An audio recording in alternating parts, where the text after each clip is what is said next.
Hello and welcome into the RotoWire PGA Rundown Show. I am your host, Ryan Andrade. Joining me, as always, is my fellow golf writer at RotoWire, Mr. Len Hochberg.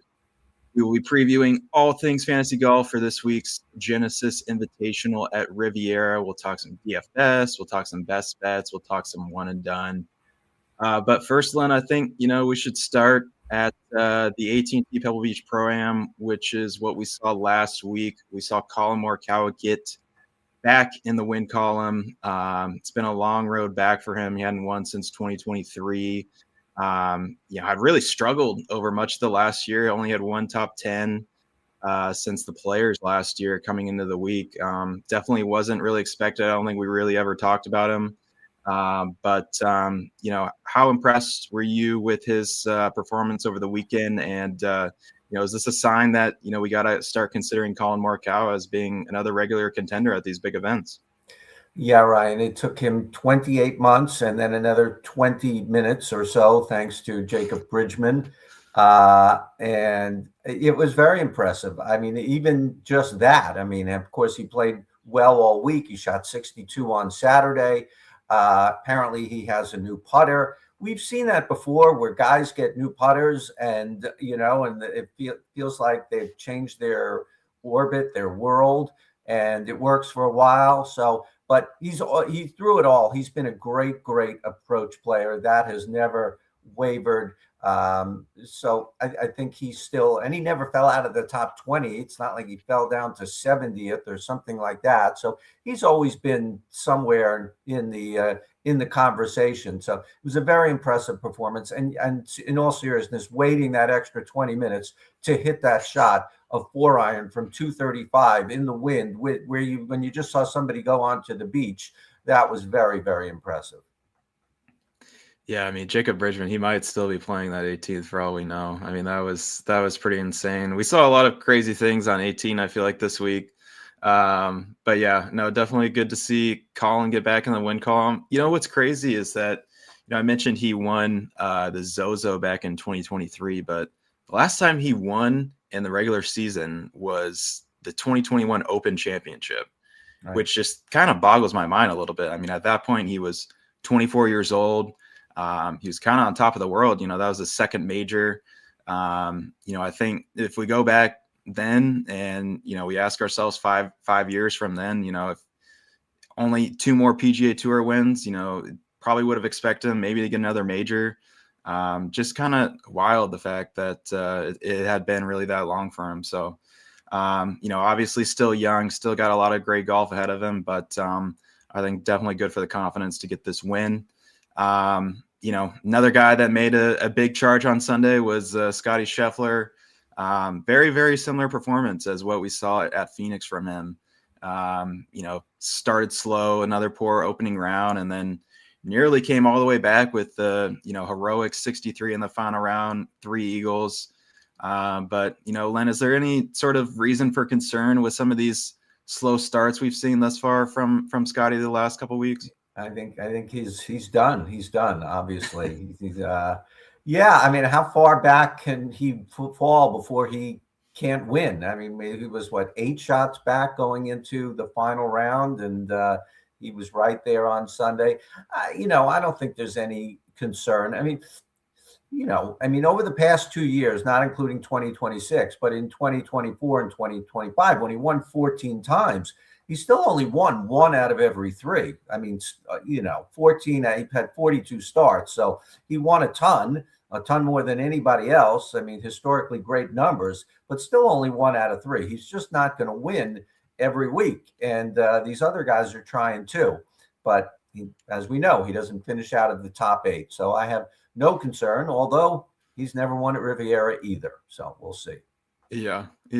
It's funny if this starts to become a regular thing. Maybe it's just he's trying to give his people better odds for him on the betting board instead of 3-1 every week or whatever he ends up coming into it. So, but yeah, Scottie, again, just best player in the world. We know that. And a couple other news and notes I had here. Tommy Fleetwood made his season debut. Had a really solid T4. I'm not really sure that it ever felt like he was ever going to win. But, very, very solid. Rory kind of had an up and down week, but 64 on Sunday brings some good momentum into Riviera. Good to see some of the top players playing well. But let's get right into the Genesis Invitational here. And, I think, Len, the biggest thing is, just the return of Riviera. This is the first time we'll see it since 2024. Last year, obviously, we had the LA wildfires that pushed it to Torrey Pines. Still a great event, but, Riviera is just such an iconic place. I think if you ask a lot of the top players on tour, a lot of them will say that their favorite course is Riviera. So, I ask you, what makes Riviera such a great course? This is the 100th anniversary of the LA Open. 1926 at Los Angeles Open was the first one. The course has really just withstood anything that's come its way. Golf technology, improved golfers, improved fitness. The course still wins most of the time against the golfers. It's long, it's hard. It's interesting. There's no water. There's not especially high rough, but there are a lot of long holes. There are a lot of small greens. There's POA, which is confounding to a lot of players. There's just so much different. Every hole is different. You walk around there, and I've been fortunate enough to do that a lot.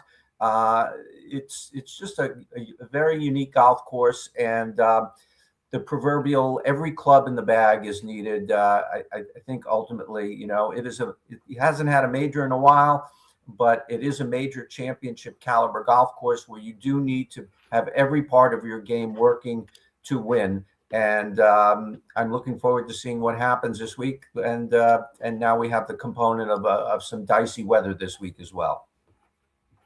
Yeah, I was going to ask you about that as well. It looked like, we're expecting a lot of, I think there's already been a lot of rain that came down. I saw some puddling on the 18th green yesterday. How do you think the rain, will impact the golf course, and will that sort of change the type of players that, we're looking for? Yeah, it makes the course long. It makes a long course even longer. And they did even add 61 yards to the course since we last saw it on two different holes. And maybe we'll get into that because that's pretty interesting. But it'll make a long course even longer. 9 holes of between 400 of 9 par fours of at least 450 yards. A lot of long holes, long par threes. It's going to be harder on the shorter hitters. I never want to say they're out of it. There's always a way for them to do it. They just have to do everything so much better, but it does favor the longer hitters. The forecast actually has gotten a little bit better from what we saw, what it was a couple of days ago. It just looked like it was going to rain almost for like the entire week, but today looks like they'll get in a practice round. It's not too bad. I'm looking out my window. I'm not exactly near Pacific Palisades. Wednesday should be okay for some final practice in the Pro-Am. Thursday looks really tough. Friday looks okay, and the weekend looks okay. So, but the course will play a lot longer. Yeah, you mentioned some of the length. I saw that new tee that they put on 4 to make that thing just even crazier. I think it was 273 yards they're gonna have it play out, which is insane considering I think the field average every year is like 15% of hitting that green. So it's the hardest green to hit in golf, pretty much. Yeah. I mean, at a certain point, you got to just make it a par 4 if they're just going to keep doing this. But the Women's U.S. Open is coming in June. I believe I would think they will play that as a par 4 for them. Yeah, that's a good point. I had that here in my notes as well. They will host the 2026 U.S. Women's Open. Riviera is also hosting both the men's and women's Olympic competition in 2028 for the LA Games, and then it will also be hosting the 2031 U.S. Open. So, lots of big events that we'll see at Riviera, just outside of the signature event, obviously. So, great. We love Riviera. It's always a great test. Let's go on in and get into some DFS here, Len. And obviously we always start at the top, right? Scotty's always in his own tier.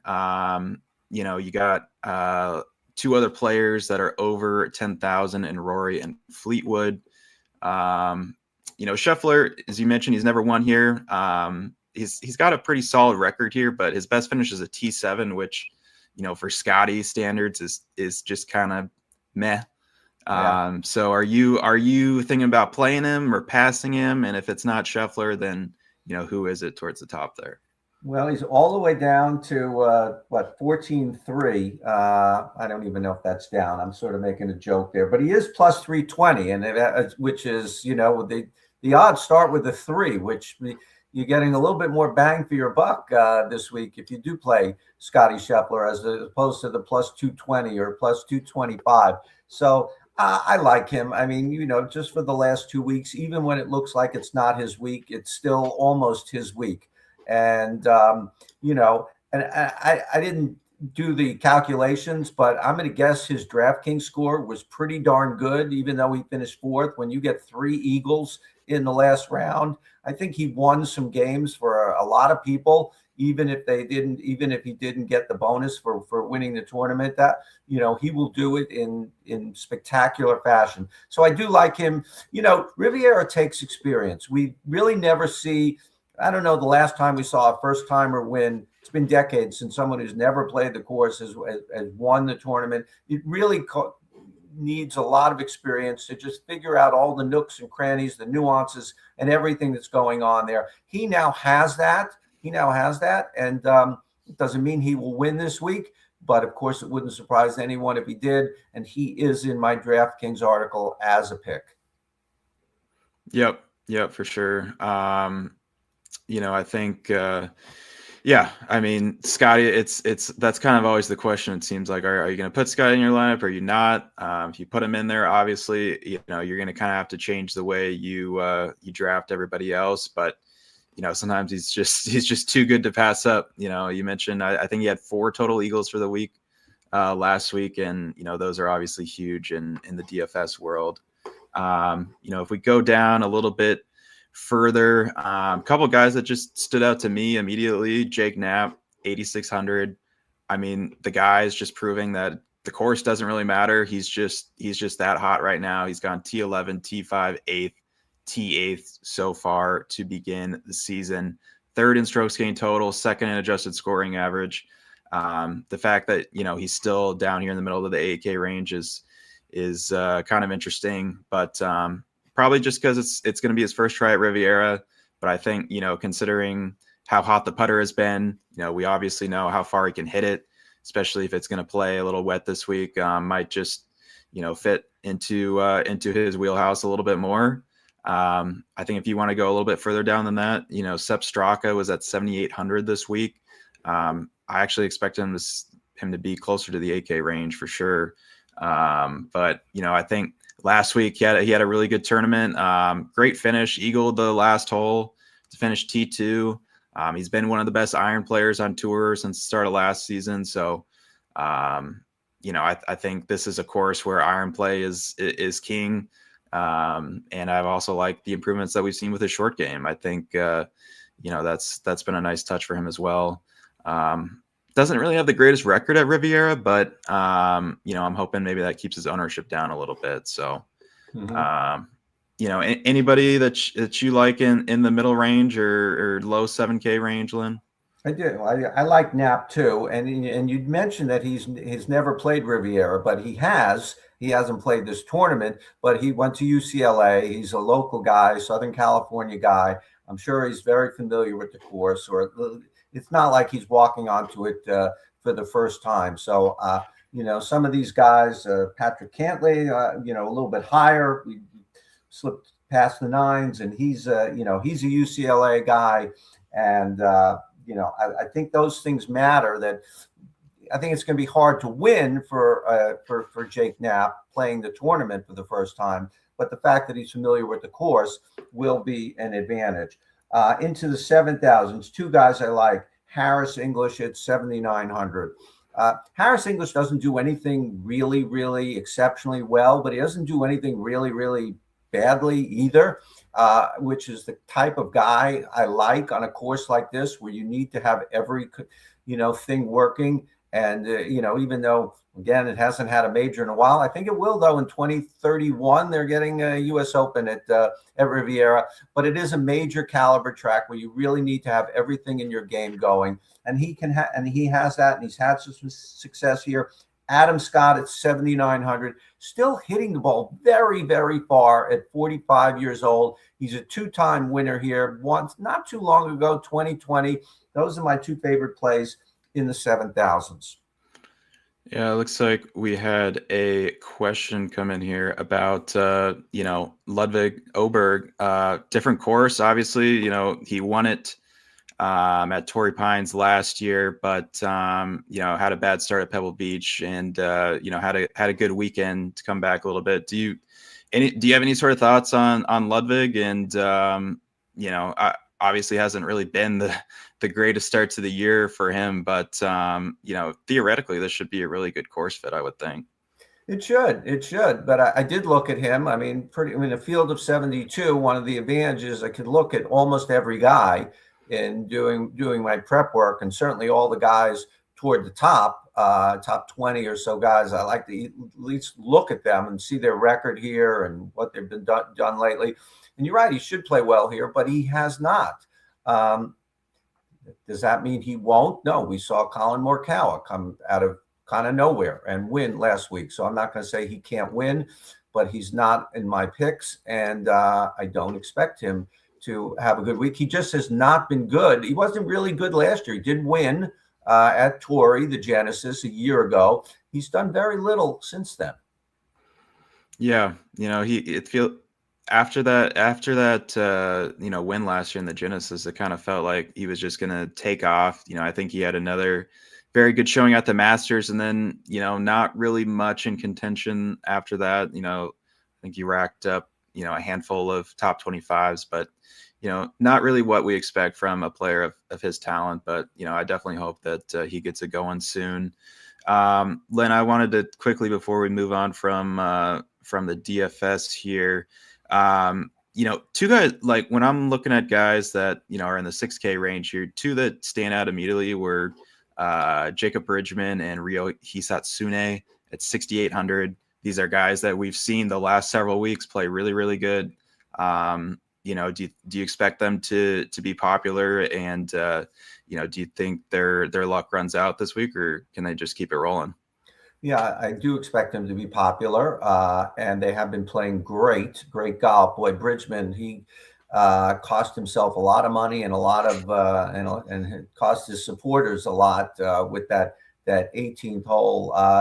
A miracle bogey in the end. I don't know how he made bogey for that, but yeah, they're both first timers, I believe, at this golf course. So they're not on my list this week. I have other guys in the 6,000s, but for Bridgman, when you mentioned about Knapp, it doesn't matter about the course. He's just playing well. Well, Bridgman, and Hisatsune, the same thing. They've both been playing well week after week after week. And when you're in the 6,000s, and if you want to play Scotty Scheffler, you're going to have to play a bunch of 6,000s. You don't need to finish third to justify your price. So they might very well work out. Yep. I like that. I think both those guys are going to keep it rolling this week. Let's get into the betting section here. And as I pull up the odds on DraftKings, you mentioned earlier, I think Scotty Scheffler is plus 320. Rory's the only other golfer better than 20-1 odds at plus 1,300 here. Xander, again, coming in just a lot higher than I think he should at 21-1. Anyways, who kind of stands out here among some of the top options, and where do you think sort of the value is if we're going to pick a winner this week? Yeah, I mean, it's tough to play Scotty Scheffler in the betting market at plus 320. If he finishes second, it's an incredible week, but you don't win. And Rory has never won here. It's incredible how some very, very big name guys have never won at this course. I mean, Scotty Scheffler still has a lot of years to go, but Rory's been coming here for a bunch of years. Tiger Woods never won here. Jack Nicklaus never won here. Not big on Rory this week. I will dip a little bit lower than Rory to Tommy Fleetwood, who is plus 2,200 last time I checked. He has played this course 4 times. He played this tournament 4 times, or this course. I got to watch course tournament with last year at Torrey Pines.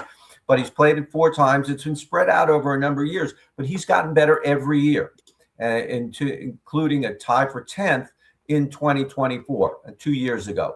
And we know how much better Tommy Fleetwood is now than he was 2 years ago. I think he can have a very good week. We saw him make his PGA Tour debut last week. He tied for 4th at Pebble. It's not like he was taking the entire winter off. He was very busy in Europe through the fall and had a very successful fall season in Europe, or at least on the DP World Tour. They play all over the world. And then he even had a couple of tournaments over in the Middle East in January. So he is in good form. And if the weather is dicey, I always, lean toward the Englishmen. I think they can handle that. They're maybe a little bit hardier than the Americans. Yeah, that's interesting you say that. That was actually a point that I had written down here, was that 5 of the last 6 champions here are internationals, which I thought was kind of interesting. Maybe just a coincidence. The 13 years prior to that, though, 12 of them were Americans. So, again, sometimes it's that stuff just happens. It doesn't mean anything, but interesting nonetheless. A guy that I'm a little worried how much I love him this week.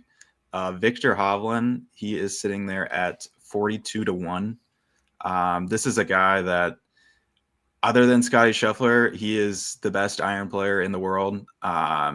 Since the start of last year, he's 2nd in strokes gained approach. He's 5th in proximity from 125 to 150 yards. He's 1st from 150 to 175 yards, and he's 2nd in 175 to 200 yards.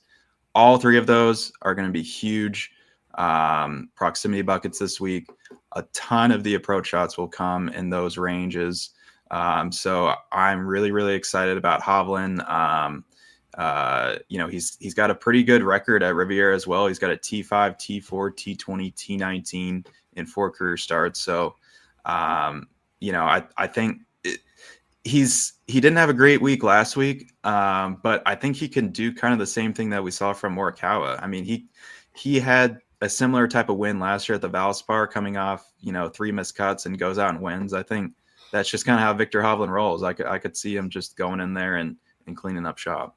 You like Hovland? I came very close to putting him in my article. I sort of had his name written down on my typing, and ultimately took him out for somebody else.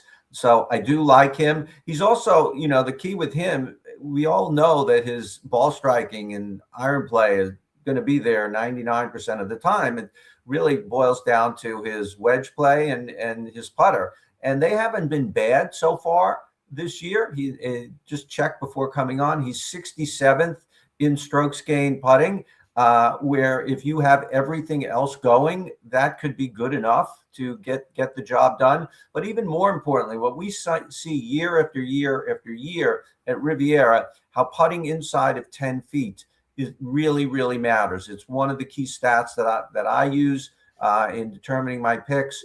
The Poa gets bumpy late in the afternoon. We'll see how it is with everything so wet this year. That might alter things a little bit.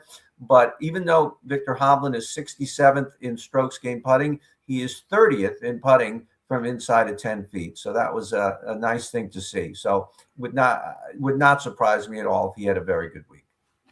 Yeah, that's a great point you make there about the short putting. This is one of the toughest courses to putt inside of 10 feet for sure. I would think if the greens get even more wet, might run a little bit slower. I would think it would just make it even a little bumpier. So definitely we'll just have to see how that goes here. Len, any placement bets that stood out to you this week? Top 10, top 20? One of the guys who I've lowered down in my DraftKings article is Sahith Theegala. And he has been, this is his sixth tournament of the year. They've only played six. So there are a few other guys who played every week so far on tour. And so he's trying to get his game back. And we've seen some very good things. He didn't have the best week last week, but he has a couple of top tens already this year. He's played well at this course. He is a Pepperdine guy. So I think he's been, in the neighborhood, and I think he had some familiarity from his college days. He also got the Charlie Sifford exemption from Tiger Woods. That's how he got into the field. His game wasn't, after last year, wouldn't have got him in. And I don't discount the fact that if Tiger Woods throws you a bone, you're going to try really hard not to screw that up. If he invites you to his tournament, you want to impress Tiger Woods. And, I think there's enough impetus and enough reason to want to play well on the PGA Tour, even without that. But that's just a little extra added push. And he was about I forget the odds. I just wrote it down, like plus 225 on a top 20 or something. You're not going to get super odds on a top 20 in a 72-man field. But he's somebody I think can play well this week. Just incredible wedge game, incredible putting game from 100 yards in, and he still is playing very, very well. Yeah, totally agree. The two guys I wrote down here, I had Ryan Gerard. He was plus 370 for a top 10. He's been one of the better iron players since the start of last year. I think he's really good, in particular with the mid to long irons, which I think is going to be big on a course like this, especially if the balls really aren't releasing once they hit the fairway. Going to be even more long irons into some of these greens. Didn't play his best last week at Pebble Beach, was only 45th, but had 4 straight top 11 finishes before that. So I expect him to get back to form this week. I think this course really suits his game. And then Jacob Bridgman is plus 184 for a top 20. I think as long as he's mentally flushed everything that happened on that last hole, I think he'll have no issues finishing top 20 again. He's done it in all 4 starts this year. Putter has been really, really good, and the approach game has been a big reason for all these very consistent finishes. So like both of those guys. Let's shift over to one and done here. And I first off just have to apologize. I took Siwoo Kim last week. Snapped his streak of 11 straight top 25 finishes. I knew that was going to happen. If you're a person that is always on Siwoo, bets him every week, takes him in DFS, very, very sorry for that. Len, you took McNeely, didn't do a whole lot better. I think he was T29, but fortunately for us, I think there was nobody that really had anybody towards the top of the board in our RotoWire one and done league. I think 2 people had Scotty who finished T4. But honestly, that's kind of a loss. If you're burning Scotty on a week that he doesn't win because he wins so much, you want to nail him on one of the ones he wins in. I think there was only one other person that had somebody that finished inside the top 10. So we're still fine. We're still doing good, Len. It's I mean, I think I'm way, way down toward the bottom or even below that. It's been a tough year so far. It's still early. Burned some good guys. I mean, you really should only play a good guy almost every week. There's no reason to play. McNeely is a borderline good guy, and he had great Pebble experience. Didn't work out. This is another tough week, but you do have 4 million. If you think Scotty's going to win, there's no reason to shy away from him. There aren't going to be many tournaments. Maybe, what is it, just the Players is 4.5 or something like that, where it's going to be more. I'm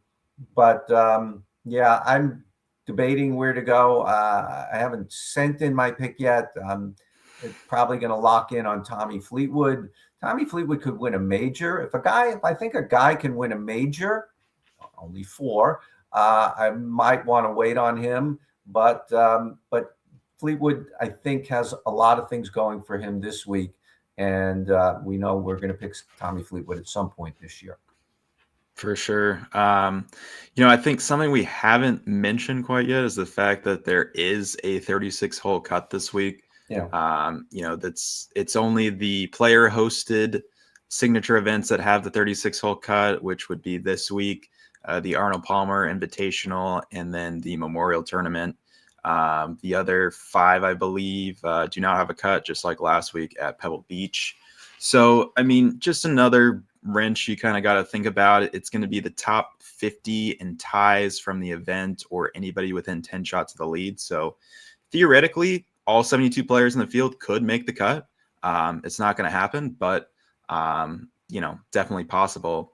I already mentioned it. I said I'm super high in him. I'm going Victor Hovland this week. He was actually my pick in my season-long one-and-done planner article that I did before the season began. That was included in the RotoWire draft kit. I just think the iron play is so good. If he has a good week with the putter, I think he's fully capable of winning this. So lock me in on Victor Hovland. Let's see. I guess anything else here before we close out? I think I was kind of interested to get your take on what you expected from the score. Obviously we expect to be soft from the rain. I think the last few years it was 17 under, 17 under, and 19 under were the winning scores at Riviera, which maybe a little bit lower than you might think for a place that gets talked about for being pretty difficult. What's your best guess as far as the winning score here? We've had very good weather here the last few years, have not had bad weather. February in LA could be rainy and really has not been bad since 2019 when JB Holmes won at 14 under. The over-under at golfodds.com, where I always look, is set at 16.5 under par. I was a little surprised to see it that big of a number. I'm going to go under that. I think the scores will be a little bit lower than that with the weather. It's not going to be warm, even if it's not raining. The course will play longer. The ball won't roll as much. And the temperature may not hit 60 degrees all week. And we could be normally in the 70s or even 80 here at any point during the year. So I'm going to think it's going to be a little bit tighter scoring this year. Okay, that's interesting. I think it's going to hit 20 under par. I think if we got more wind, maybe I'd lean a different way, but it doesn't look like we're going to get a whole lot of wind.